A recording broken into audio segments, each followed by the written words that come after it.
Praise the lord. ప్రతిరోజు పరిశుద్ధాత్మతో కలిసి నడవండి అనే కార్యక్రమం ద్వారా మీ అందరికీ కూడా ప్రభువైన యేసుక్రీస్తు నామం పేరిట మా ప్రేమపూర్వకమైన శుభములు తెలియపరుస్తుంటున్నాను. అందరూ కూడా బాగున్నారా? మరి ఒక నూతనమైనటువంటి ఆశీర్వాదకరమైన చక్కటి ఉదయాన్ని యేసుక్రీస్తు ప్రభువారు మనకు అనుగ్రహించున్నారు. ఈ రీతిని బట్టి ఆయన పరిశుద్ధమైనటువంటి నామానికి మహిమ ఘనత ప్రభావములు కలుగును గాక. చాలా మంది ఈ భూమి మీదనే స్థిరంగా ఉంటామని, ఈ భూమి మీదనే వాళ్ళ పేరు ప్రఖ్యాతలు కొరకు పరిగెత్తుంటారు, ఆస్తి కొరకు పరిగెత్తుంటారు, పొలాల కొరకు పరిగెత్తుంటారు. ఈ భూమియే శాశ్వతం అన్నట్లుగా జీవిస్తూ ఉంటారు. కనీసం ఎవరికి కూడా సహాయం చేయరు, ఎవరికి కూడా ప్రేమను పంచరు, స్వార్థపరులుగా జీవిస్తూ ఉంటారు. దేవుని నమ్మరు, దేవుని విశ్వాసం ఉంచరు, ఒక నాస్తికులుగా వారు జీవిస్తూ ఉంటారు. అయితే దేవుని వాక్యం ఈ రోజున సెలవిస్తుంది. ఫిలిప్పీయులకు రాసిన పత్రిక 3వ అధ్యాయము 20వ వచనం, మన పౌరస్థితి పరలోకమందున్నది. హల్లెలూయా.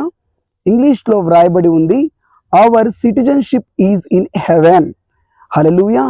మన సిటిజన్షిప్ ఎక్కడుందయా అంటే పరలోకములో ఉంది. ఈ భూమి మీద మనం కేవలం యాత్రికులం మాత్రమే, ప్రయాణికులం మాత్రమే. ఒక బస్ కానీ, ఒక ఆటో కానీ, ఒక ఓడ కానీ మనం ఎక్కితే మనం ఎప్పుడు కూడా ఆ ఆటోలోనే, బస్లోనే మనం ఉండవు. కానీ ఒక స్టాప్ వచ్చినప్పుడు మనం దిగిపోతాం.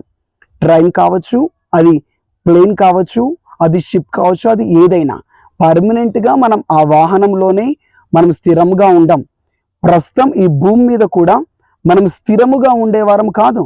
మనం కేవలం ఒక యాత్రికులం. ఒక స్టాప్ వస్తుంది, ఒక సమయం వస్తుంది, మన జీవితకాలం ముగింపబడుతుంది. అప్పుడు మనం ఈ లోకయాత్రను ముగించుకొని తిరిగి మరలా మనం పరలోకం వెళ్ళాలి.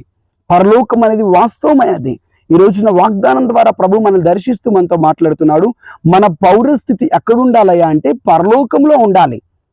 చాలా మంది భారతీయ పౌరులు అంటే ఈ భారతదేశంలో నివసిస్తే భారతీయ పౌరులు అంటారు, అమెరికాలో నివసిస్తే అమెరికా పౌరులు అంటారు. కొన్ని సంవత్సరాలు అమెరికాలో ఉంటే వారికి అమెరికా యొక్క సిటిజన్షిప్ వారికి ఇవ్వబడుతుంది. అప్పుడు వాళ్ళు అమెరికా పౌరులుగా పిలువబడతారు.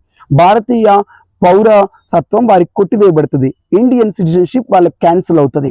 ఇదే విధముగా మనం ఈ భూ సంబంధమైన వ్యక్తులుగా మనం ఉండొద్దు. మనం పరలోక సంబంధమైన వారిగా ఉండాలి.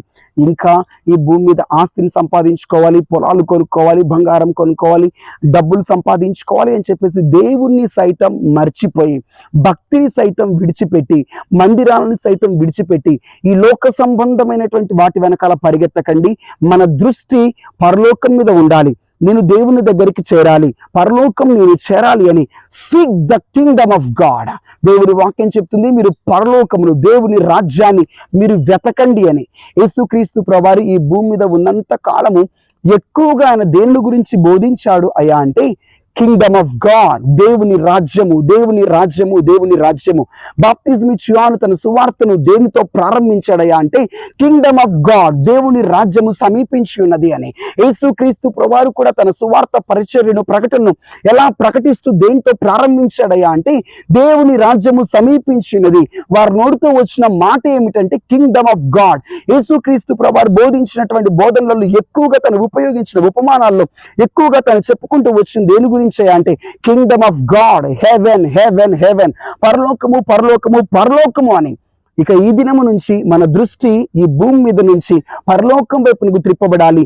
ఈ భూ సంబంధంగా ఏదో సంపాదించాలి, ఏదో పేరు ప్రఖ్యాతలు గడించాలని దీని కొరకు ప్రాకులాటం కాదు, కానీ పరలోకము చేరాలి. పరలోకంలో యుగయుగాలు యేసుతో పాటు సంతోషంగా మనం జీవించాలి. పరలోకము చేరాలి అని మన దృష్టి పరలోకం వైపునకు మళ్లింపబడును గాక. ఆమేన్. హల్లెలూయా. మీ మనస్సు దేని మీద అయితే ఉంటుందో దాని గురించే మీరు మాట్లాడతారు. ఎక్కువగా కొంతమంది డబ్బు గురించి మాట్లాడతారు, అంటే వారి మనసులో డబ్బు మీదనే ఎక్కువ దృష్టి ఉన్నది అని. కొంతమంది ఎక్కువగా మనుషుల గురించి, తమకిష్టమైన వ్యక్తుల గురించి, వ్యాపారం గురించి, ఉద్యోగం గురించి మాట్లాడుతుంటారు. కారణం వారి హృదయంలో దాని మీద ఎక్కువగా ఇష్టం ఉంది. ఈ రోజు నుంచి మీ దృష్టి, మీ హృదయంలో ఆశ పరలోకం మీద ఉంటే ఎవరితో అయినా మీరు దేని గురించి మాట్లాడతారంటే హెవెన్, హెవెన్, హెవెన్, పరలోకం, పరలోకం, పరలోకం. ఇట్టి విధంగా మీరు మార్పు చెందుదురుగాక. మన దృష్టి పూర్తిగా పరలోకంలో యుగయుగాలు జీవించే యేసు మీదనే, యుగయుగాలు పరలోకంలో ఉండాలి యేసుతో అన్నటువంటి దాని మీదనే మన దృష్టి కేంద్రీకరింపబడి ఉండును గాక. కళ్ళు మూసుకొని ప్రార్థిస్తాం. యేసు క్రీస్తు ప్రభా, మీకు వందనములు, కృతజ్ఞతలు చెల్లిస్తున్నాం ప్రభా. మా పౌరస్థితి పరలోకమందు ఉన్నది. ఈ లోకంలో కేవలం మేము యాత్రికులం మాత్రమే. ఈ లోకం స్థిరమైంది కాదు. ఈ భూమి మీద మేము కట్టుకున్న ఇల్లు కానీ, నగలు, సంపాదించిన ఆస్తి, పొలాలములు, బంగారం కానీ ఏది కూడా స్థిరమైంది కాదు. పరలోకమే శాశ్వతమైనది అని మా దృష్టి పూర్తిగా పరలోకం వైపునే దృష్టి ఉండును గాక. పరలోకం వైపునకే మా దృష్టి మళ్లింపబడును గాక. అయ్యా, మేము పరలోక పౌరులుగా జీవించాలి. పరలోకంలో యుగయుగాలను బిడ్డలు జీవించాలి ప్రభా. నీతో పాటు జీవించాలి. పరలోకంలో వారికి ఒక స్థలము సంపాదింపబడాలి.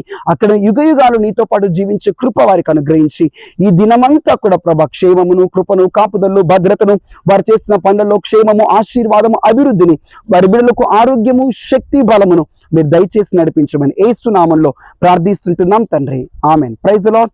5 రోజుల పరిశుద్ధాత్మ శక్తి సదస్సులకు మిమ్మల్ని అందరినీ ప్రేమతో ఆహ్వానిస్తున్నాం. 9912224887 అనే నెంబర్కి ఇప్పుడు మీరు రిజిస్ట్రేషన్ చేయించుకోనండి. 5 రోజులు కూడా పరిశుద్ధాత్మ అభిషేకం కింద పరలోక ఆనందాన్ని మనం అనుభవించబోతున్నాం. God bless you.